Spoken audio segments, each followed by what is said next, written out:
रुख अगली खबर का। संजय राउत की पत्नी को ईडी का नोटिस मिलने पर महाराष्ट्र की राजनीति गर्मा गई है। ईडी के नोटिस पर संजय राउत दोपहर 2 बजे प्रेस कॉन्फ्रेंस करेंगे।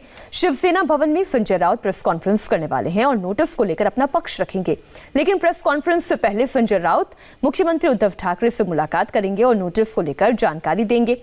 आपको बता दें कि ईडी ने 29 दिसंबर यानी कल संजय राउत की पत्नी वर्षा राउत को पूछताछ के लिए बुलाया है। यह नोटिस पीएमसी बैंक घोटाले की जांच के मामले में भेजा गया है। मामला 50 लाख रुपए के लेन देन से जुड़ा हुआ है।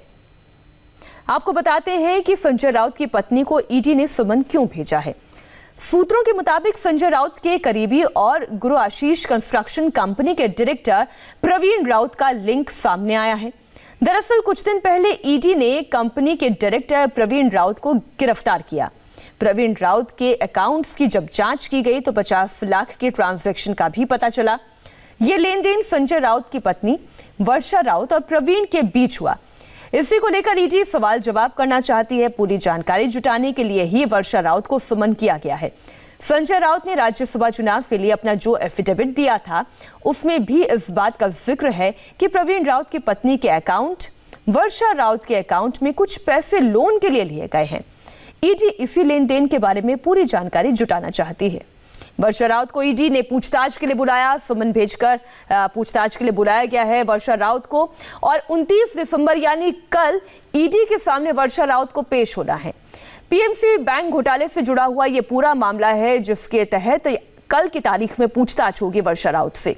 50 लाख रुपए के लेन देन को लेकर यह समन दिया गया है। ईडी ने वर्षा राउत को तीसरी बार पूछताछ के लिए समन भेजा है। इससे पहले 11 और 22 दिसंबर को भी ईडी ने समन भेजा था और दोनों बार हेल्थ ग्राउंड्स पर पूछताछ में वर्षा राउत शामिल नहीं हुई थी और कल उन्हें शामिल होना नेसेसरी है। संजय राउत ने इस बीच कहा कि उन्हें अभी नोटिस नहीं मिला है, लेकिन वो बीजेपी पर निशाना साधने से भी नहीं चूके। उन्होंने कहा कि जिसे पॉलिटिक्स करनी है करने दीजिए। आले नाहीये।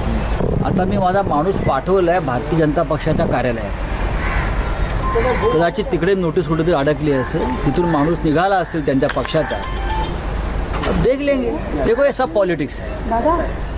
जिनको पॉलिटिक्स करना है कर दीजिए। नोटिस नहीं मिली सर हमको अभी तक।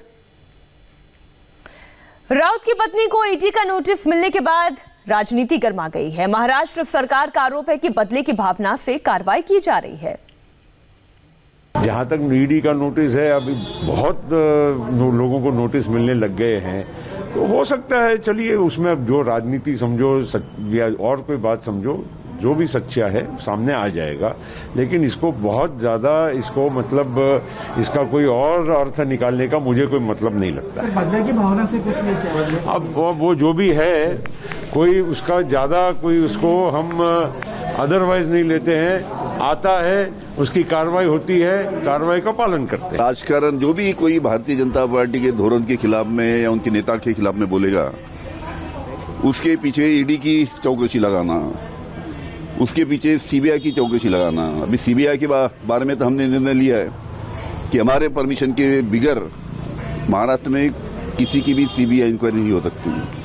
लेकिन ईडी का जो अधिकार है उन्हीं का अधिकार है और उसका इस प्रकार से राजकारण के लिए उपयोग करना ये महाराष्ट्र में कभी देखा नहीं गया। अब आपको बताते हैं आखिर पीएमसी घोटाला है क्या। पीएमसी बैंक ने एक रियल एस्टेट डेवलपर को 6500 करोड़ का लोन दिया था और लोन के लिए नकली बैंक खातों का इस्तेमाल किया गया था। जब ये मामला सामने आया तो आरबीआई ने बैंक से पैसे निकालने पर लिमिट लगा दी। बाद में एनफोर्समेंट डायरेक्टरेट ने इस मामले में मनी लॉन्ड्रिंग और जालसाजी की जांच शुरू कर दी।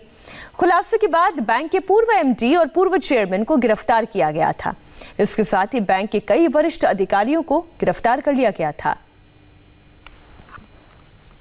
इसी के साथ फिलहाल रुक रहे हैं छोटे से ब्रेक के लिए। उत्तराखंड के मुख्यमंत्री से जुड़ी एक बड़ी खबर, उस पर डिटेल्स एक ब्रेक के बाद।